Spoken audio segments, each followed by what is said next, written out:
Welcome in, listener. You're listening to a segment from the Slumpbuster podcast with Ju-Ju Dre. Find the full episode on Spotify, iTunes, the Google Play Store, or our YouTube channel. Enjoy. Well, let's hope you're better at picking baseball than you are at picking the NFL. Hold on. Let's talk about Thursday's matchup, right? Okay, let's talk about Thursday and how you're 0-5 on Thursday night games, Dre. I'm very bad, apparently, on Thursdays. But what I will say is Ju-Ju texts me and it's like, hey, who you got in this matchup? I'm taking the Seahawks. So that's who I was going to pick. But then I was like, well, I can't take the same team, especially on a Thursday, the first game to open up the week. But I was like, you know what? The Rams are a good team. I did have them ranked very highly in the NFC, and I really did think that the Rams could do it. So I was like, you know what? What the heck? I'll go the Rams for the sake of being different. And I would have won if it were not for freaking Greg the Leg. How do you have a nickname, The Leg, and you cannot make a 44-yarder? Baffles me. And so I lose by 1 point. Or, well, I should say the Rams lost to the Seahawks by 1 point. And therefore, I am now another game behind Julian when it comes to NFL picks. And I'm on a 2-game winning streak on Thursday, so I guess just go against your pick and I'll be fine. See, I'm gonna jinx you from now on. Any pick that you have on Thursday, I'm just gonna tag along with you and be like, oh yeah, that sounds good. I'll take the Seahawks too. Well, you're better at picking Thursday night games than we are at picking tight ends games. So let's kind of like break down Thursday night a little bit. So. Okay. When it comes to the Thursday night game, Russell Wilson played out of his mind. The guy's a stud. Mm-hmm. They definitely just need to air it out a little bit more. Maybe it was just taking advantage of the Rams' kind of weekend secondary because this team gave up 50 to Tampa Bay just the week before. So if the Rams are struggling on defense, do you think they'll be able to bounce back? Because right now, the way you're looking at it, they're 3-2. Their next game is going to go against the Niners. I think it's just going to be an afternoon game. If the Niners win that game, then 3-3 and the Rams are behind both the Seahawks and the Niners in the tiebreaker. Yeah, and I think the thing, too, with the Rams is they're coming off sort of that, like, Super Bowl hangover, which we sort of talked about, right? Like, when you make it to the Super Bowl, outside of the Patriots, right, you usually have a little bit of a lull, and it's hard to dig yourself out of these holes and these situations. And, in fact, I thought this was going to be the game to get them back on track. I thought, like, hey, if they can get a very good win against Seattle, which they were close, right, they could pull themselves back up and be back in Super Bowl contention. But then part of the problem is also the way that you lost this game, right? I feel like that can be very deflating for a team and them psychologically. The fact that you started off, you were a little bit behind, you were able to get ahead, in the third, going into the fourth, fell behind again, and your team does all they could to get back, and then you lose on a missed field goal. And so I'm a little bit worried mentally for the Rams and psychologically. They still have a very talented roster. The other thing, though, is I think there really is something to Todd Gurley's knees and his health, right? Is he has performed pretty okay, not at the level I think that he's getting paid. And you can definitely see some decline in, the numbers that he was able to produce at the start of last season. And so I'm a little bit worried, honestly, for the Rams. I still think that they're going to make the playoffs, and I think they'll be fine. But I don't know if they make it back to Super Bowl contention. And if you're on the Seahawks side of things, so right now you're sitting at 4-1. You're leading that division. We both have them as a top 5 team in our power rankings right now, albeit I'm still not sold on their defense.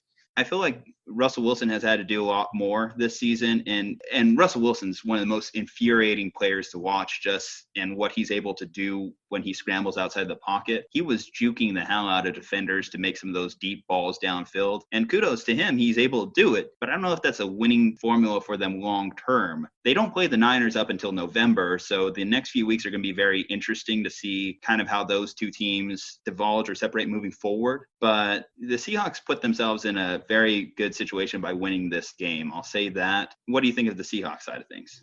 No, I think they look good. They look better than I had originally thought that they were going to this season. And like you said, Russell Wilson, man, he's one of the best quarterbacks in the league. And a lot of people even started to mention him as far as possibly being the MVP candidate. I think you do run into some issues when your quarterback is extending plays like that. Is there's going to be possibly one good hit and could possibly derail their season, right?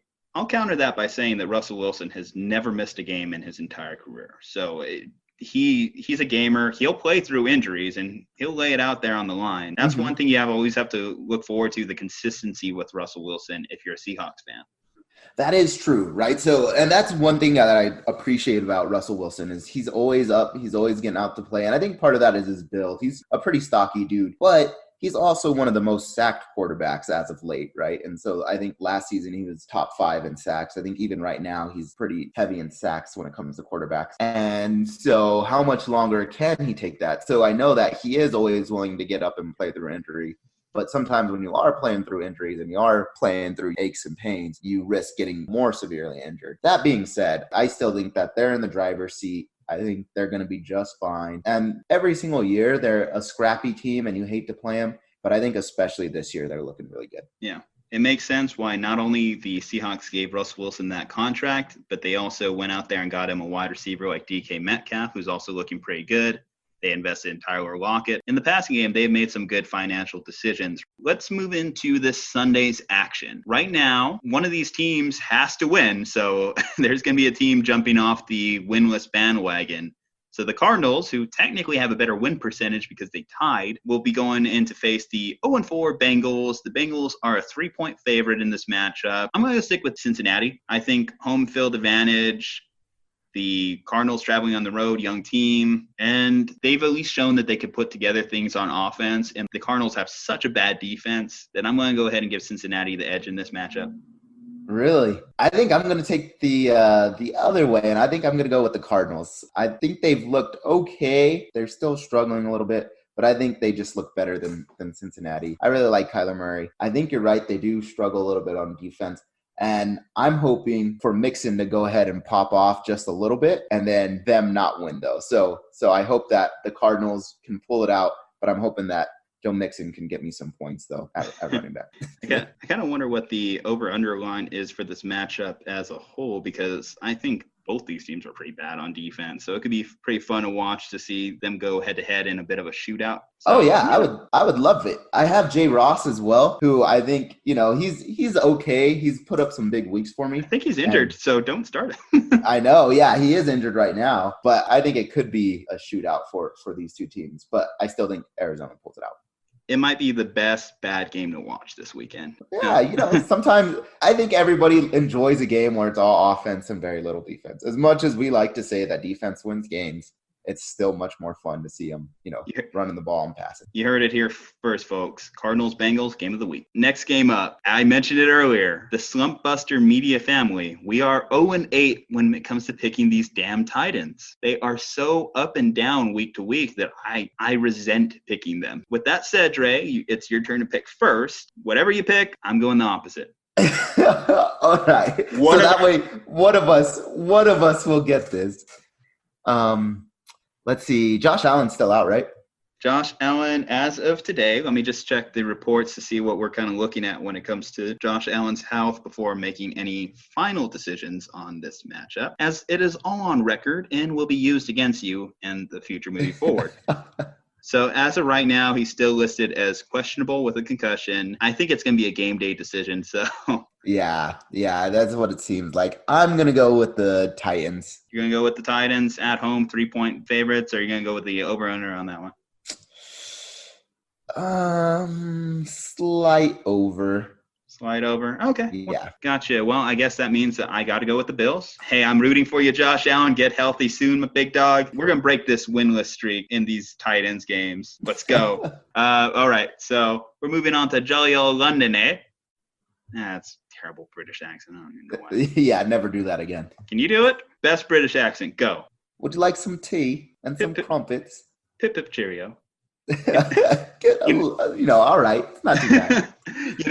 I really shouldn't, because I have some coworkers that are actually from London right now. They might watch this and just hate me for life. Yeah. Let's hope we do not get fired or reported for, hating the British. I mean, if you're going to tax us on tea, right? So anyway, this game is going to be in London. So the Bears and the Raiders are both playing. The Raiders are technically the home team, but the Bears are the road favorite at a 5.5-point line. We dismissed the Raiders last week, and look what happened. They went out and blew out the Colts, causing mass panic in our power rankings. And then the Bears, well, hey, they don't have Trubisky to hold them back anymore. I don't know if he's going to play. I think that's going to be a long-term injury, which I don't know if it's going to be fortunately, unfortunately. Chase Daniels has been around the league for years. I forget how much money he's made as a career backup, but it's pretty staggering when we talk about where your money is getting allocated in terms of NFL contracts. With that said, I don't see how Derek Carr and the Raiders offense is able to move the ball against this Bears team. And the offense for the Bears looked a little bit better with Chase Daniels, so I'm going to go with them. Yep. Give me the over on that. The over? Mm-hmm. All right. Yeah, I totally agree. I think the Bears just look good with Chase Daniel. The Raiders are a lot more fun than I thought that they were going to be at the start of the year. Like, especially after they lost Antonio Brown, I was like, oh, this team won't be that good.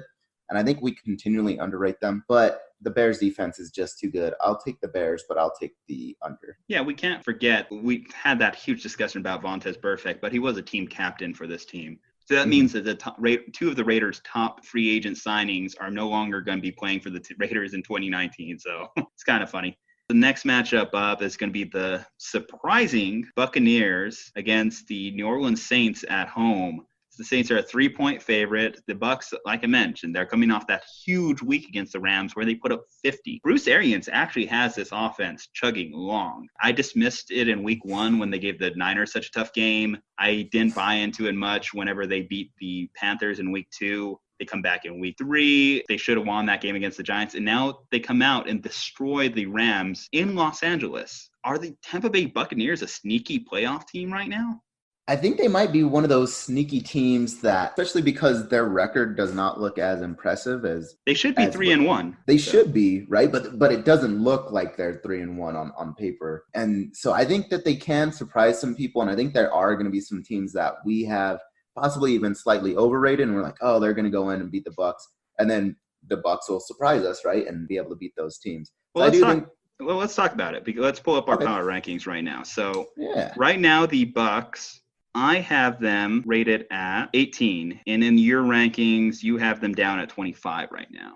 So we have a bit of a big gap between us. I went ahead and put them up because, like I said, I think they're starting to creep into that playoff relevance. The offense is moving. Jameis isn't looking like Jameis, and they're surprisingly not the worst on defense. They did allow a bunch of points to the Rams, but I expect teams to give up points to the Rams, especially in garbage time like most of that game was. What do you make of the Bucs? Yeah, and maybe I'm just a little bit low on the Bucs, right? Probably lower than I should be, especially when you can beat a team like the Rams. And I mean, even the Seahawks obviously struggled with the Rams. And I know it's not always comparable, right? Like you can't do sports math and say, well, because the Seahawks barely beat the Rams, right? You could say that the Buccaneers would maybe give a good game to the Seahawks.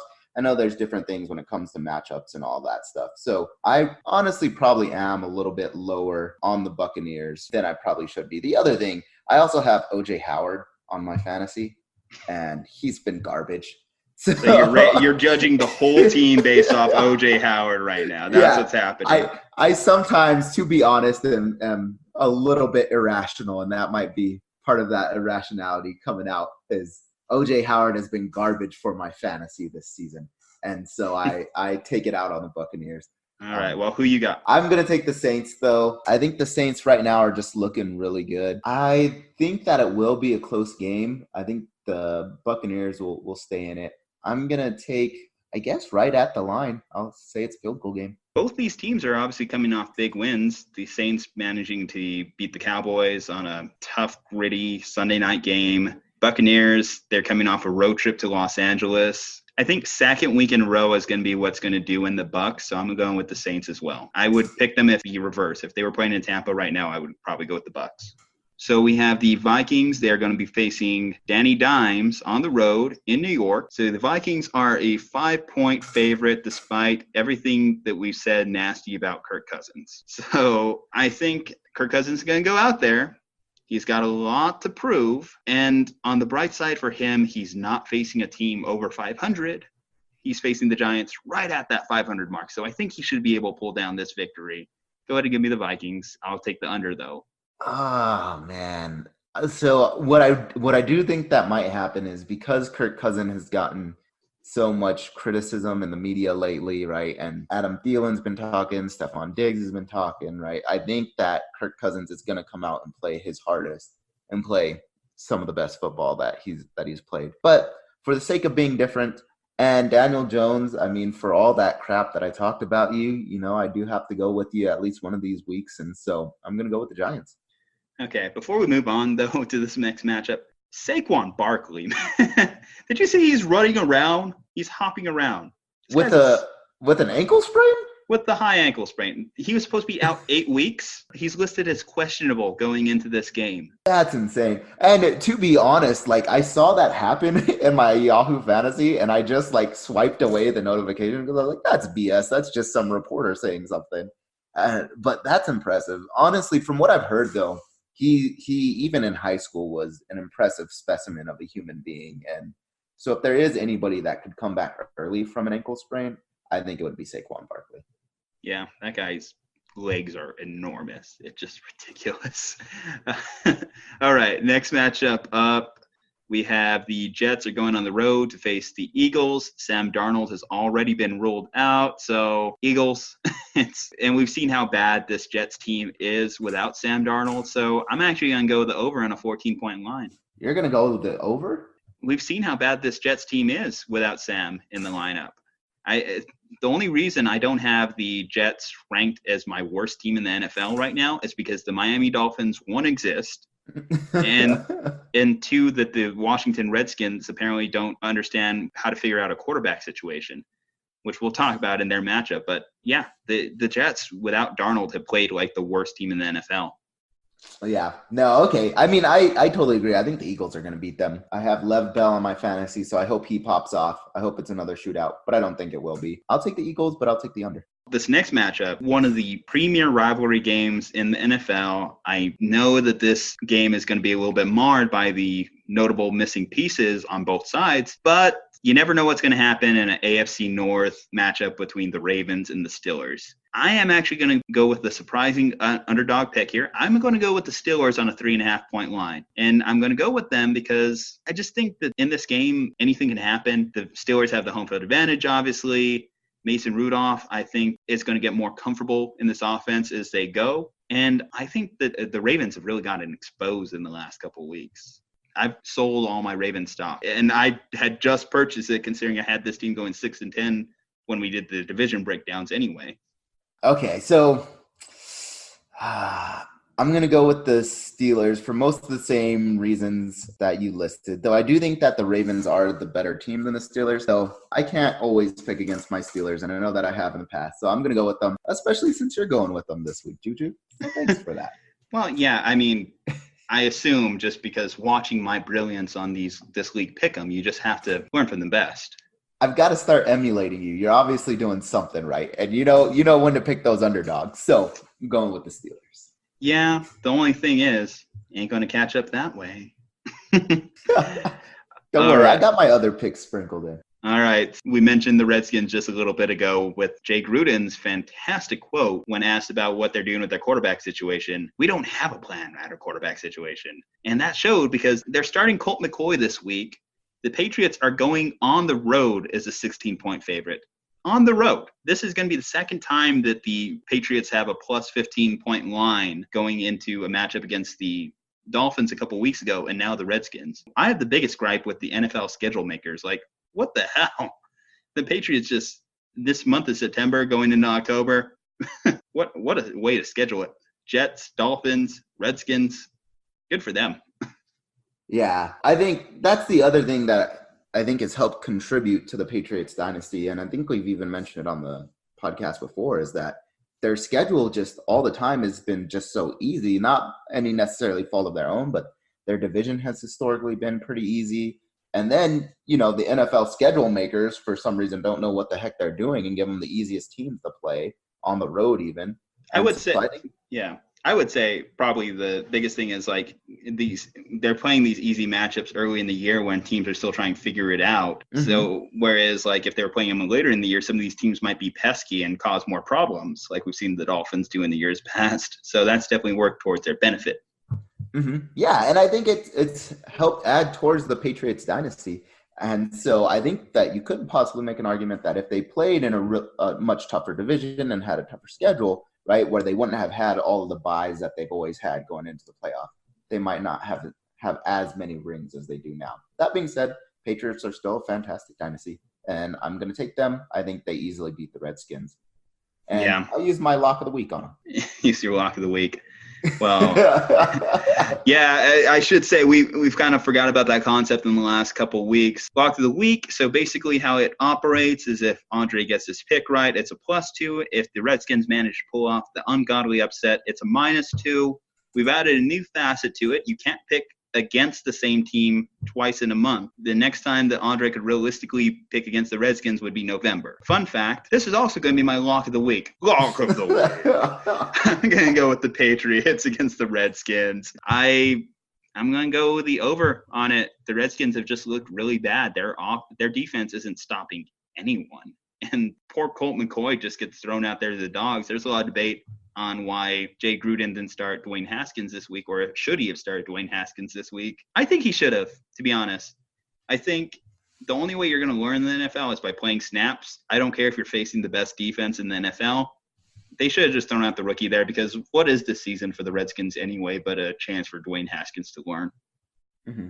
Yeah, no, I totally agree. You might as well get your rookie some reps. And I don't know why they continue to switch quarterbacks constantly, and it just throws off the rhythm even more. It doesn't really add any value to the team, switching quarterbacks all the time.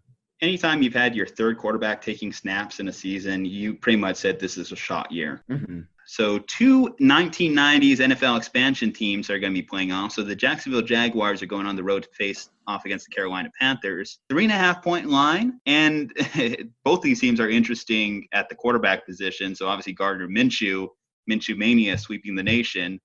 I bet against it last week, and hey, he won in the Rocky Mountains. He threw it over those mountains. Good for you, Uncle Rico. But told you he would. Threw it over them mountains. Threw him over them mountains.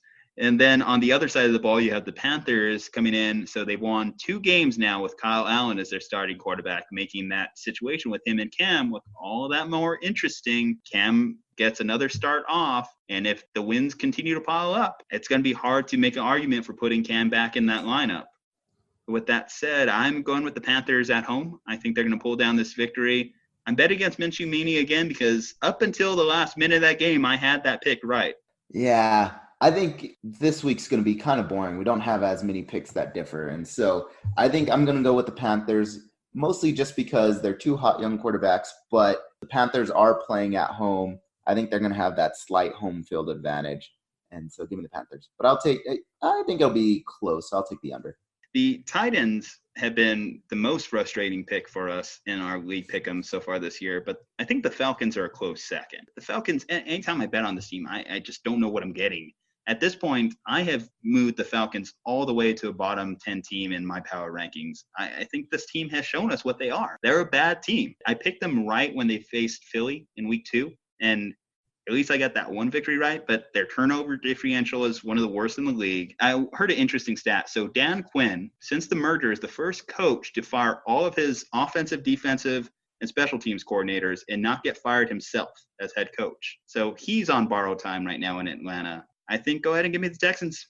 Yeah, and I think that's the thing, right, is the Falcons, at the start of the season, a lot of people were saying, well, look, they get all their guys that were injured last season back, and everybody was saying their talent, right, had them being a really good team, and I really do think that talent still exists, but obviously it's not clicking, and whatever it is, it's not working right now. And the Texans just look better. The Texans are also a very talented team in their own right. I agree. I'm going to take the Texans. Since that's our last AFC South matchup, I just want to point out that it's crazy that all 4 of those teams are 2-2 right now. So this is going to be a big week to see who breaks out of that division. I forgot to mention the Colts are actually playing on Sunday night. Never mind. So not our last, but still. All right. So the Broncos actually are up there as well for me as far as frustrating picks, mostly because I have been right up until the last 2 minutes of 2 of the games I picked them in. So I picked them against the Bears in week 2. Joe Flacco leads them down the field, throws a touchdown with like 1 minute and 7 seconds left, and then one big play to like Taylor Gabriel and a kick from Eddie Pinheiro from like 54 yards, and boom, I lose that pick. And then I picked them last week against the Jaguars. And again, Joe Flacco leads them down the field, throws a touchdown with less than a minute and a half left. And then they give up a game-winning field goal. I don't know what to do with this team right now. I actually wanted to pick them as a sneaky upset pick just because the Chargers have a tendency to play down to their competition. In fact, I think I'm going to go in that direction. I'm going to pick the Broncos to get their first win. Sorry, Eris. I know you keep doubting Eris's team, which I mean they give you a reason to doubt them, right? And their home field advantage is not as strong as other home field advantages just because of where they play right now. That being said, I'm still going to take the Chargers. Mostly the reason being they are still at home, and the Broncos also lost Chubb. So Chubb, I believe, tore his ACL in the last game. So hopefully he gets better and recovers fully, and hopefully we see him back probably in the next season. But because of that, that's a big loss. The Broncos also haven't been able to win a game and pull one out, so I'm going to take the Chargers. Guess we'll see. So the Cowboys are coming off that unfortunate Sunday night loss for them where they managed to just look terrible on offense, basically discrediting everything they did in the first 3 weeks of the season against terrible teams. And now they get a real true test facing the Packers.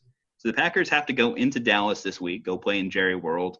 And I'll say this on the Packers' benefit. So they did play on Thursday Night Football last week. So they've had a long rest, about a week and a half coming into this game. I don't know. I'm going to let you pick first on this one. Where do you see this game going? I think the Cowboys are going to bounce back. They had a tough loss, right, to the Saints, which I don't know if a whole lot of people expected, though I do know just from general consensus and the memes on Facebook are that everybody knew that the Cowboys had played the easy part of their schedule, right? And we even talked about that with Zeke's holdout, is that it's very likely that the Cowboys would win those, first few games just because that was the easy part of their schedule. Now they're getting to the tougher competition.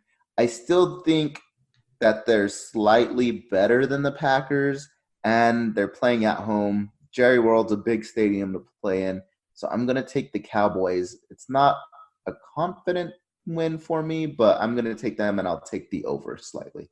3.5 point line. Okay, well, I'm actually going to go with the Packers as a road upset. Why I'm going to say that is, well, Aaron Rodgers has a little bit of – he's in the head of Cowboy fans everywhere. If you haven't seen Skip Bayless rant on him in the past, you see why. And he's been awfully quiet this year. Obviously, he threw that big interception to end the Thursday night game. So he's coming in with a little bit of chip on his shoulder, something to prove. Go ahead and give me the Packers as a road dog. I'll take that matchup. I'll say the Cowboys lose 2 weeks in a row. All right. And real quick, I want to give a shout out to Antonio Gutierrez. He's always called me a Cowboy hater, which I like to make fun of him and all Cowboys fans. But when I do think that they have a legitimate chance at winning, I give them a fair shot. You've went with them in all the picks so far, I think, this year. So yeah, mostly I have. Even last week when they lost, I thought they were going to beat the Saints. So see, I'm not as big a hater as Antonio thinks that I am. All right. Shout out to Antonio Gutierrez. Whoop, whoop, whoop. All right. The Sunday night game. Colts, Chiefs, 11-point favorite. The Chiefs are at home. I think that's about right. I'm going to go with the Chiefs in this matchup just because I don't know how the Colts stop them offensively. Obviously, the Chiefs are coming off a match up against the Lions, who we found out the Lions are actually a good team this year. They're out to play. But the Colts on defense, I don't think have necessarily the stoppers to hold them down. And I even think Darius Leonard, their starting linebacker, is also going to be out this week. So there's a lot of things that favor the Chiefs in this matchup, especially being back in Arrowhead. Yeah, I agree. Arrowhead's one of the toughest places to play. The Colts, they've been surprisingly better than I think a lot of people would have thought without Andrew Luck. That being said, they just don't have the firepower to keep up with the Chiefs. And Pat Mahomes is playing on another level right now. He's even able to show that, hey, he can come back from being down to the Lions and still be able to pull his team to a win. I've got to go with the Chiefs. That's a big line. I'll take the under. I'll say 10 points. Just so I don't embellish. Aundre, do you want to set up this next matchup? Of course I do. The Browns look fantastic. The Niners have played garbage teams. Give me the Browns. They looked really good. They smoked the Ravens last time. The Browns are just so much better. And the Niners, come on now. Played easy teams. It's sort of like the Cowboys. All the 49ers fans got happy when they were beating bad teams, or the Steelers without Ben Roethlisberger. So I think your time's coming to an end, Juju. I'm sorry. Not going undefeated. All right. Decent opinion. It's a shame it's such a wrong one. I'm going to go ahead and pick my Niners to move into 4-0.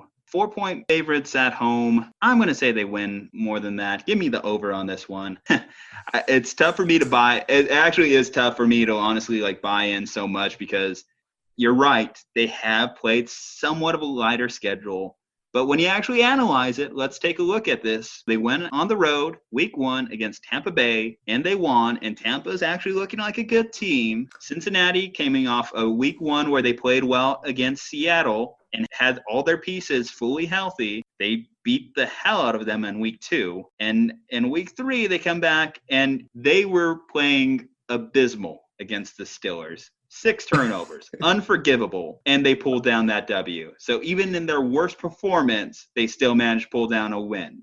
Against a pretty raw quarterback that's young, though, stepping in as a backup. Well, even then, still, it showed that even in their worst performance, they were able to pull down a W. So mental stamina exists with this team. The Browns are all over the place. It's going to be Baker Mayfield on Monday Night Football. Granted, I will say this. Jimmy G has never played on Monday night. Baker Mayfield was on Monday night just a couple weeks ago. They do have that advantage, at least have the experience on playing on a primetime game. But in the Niners' benefit, coming off bye week, longer week with the Monday night, and even though the Browns didn't necessarily have much of an obstacle against the Ravens last week, still a tough divisional game where they probably took some harder hits than they would otherwise. I'm going to go ahead and pick my Niners for the benefits I listed here. If we believe Kyle Shanahan is one of the better coaches in the league, the better coaches in the league win coming off bye week. So give me my Niners with this win. Yeah, I will say I think I'm a little bit too low on the Niners, honestly. They've surprised me. Well, I was not impressed with Jimmy G in the preseason. He looked awful. And even when he played the Steelers, he didn't look that good, but somehow they're able to find a way to win. And sometimes wins aren't tangible, right? Maybe there's not a stat outside of their record that shows this team is more able to put together wins than. Well, actually, Pro Football Focus rated us as the 3rd best team in their rankings. So I agree with my boys at PFF. Good job. You obviously noticed talent. And I'll counter this saying, actually, Jimmy G looked great against the Steelers. So I think week after week progression, he's really showing a lot. He only had the one bad pick over the middle to Minkah Fitzpatrick. But realistically, most of those passes were on the money. He was hitting more receivers in stride, and he was pretty accurate throughout that game. If the running backs just didn't keep fumbling the ball, it might have actually been more of a game where the Niners could have ran away with it a little bit. The Steelers actually have a decent little defense there. Yeah, no, you're true. So he has looked better, especially in the Steelers game. And so I think part of it is getting more and more comfortable with being back in the game, right? In the preseason, he looked awful. And part of that could be playing with the brace and, being back from a devastating injury, some of it mental. But he has started to look more and more comfortable as the season's gone on. What stood out to me is he was taking hits all game long because the Steelers do have one of the better pass rushing defenses in the league. And he was able to stand in the pocket and deliver to his receivers in stride. That's what the better quarterbacks in the league do. But we do have one final matchup to close the show on. The surprise team coming out of the AFC bye week. They're going to go into Miami and absolutely decimate the Miami Dolphins. I don't know if Vegas didn't want to post a line for this game because they thought it would be too cruel the embarrassment for the Miami Dolphins, but who do you got? Bye week versus the Miami Dolphins. So, the byes haven't lost. And so the Miami Dolphins, all they do is lose. So I'm thinking I'm going to go with bye. Yeah, somehow bye is just undefeated. Granted, they don't have any wins either, but they've never lost. I don't know how Brian Flores, Josh Rosen, all of them managed to keep up with this team, but we certainly wish them the best. Yeah, I'm going to take the bye. Give me the over. Give you the over. All right. I'll actually give them the under on that one, but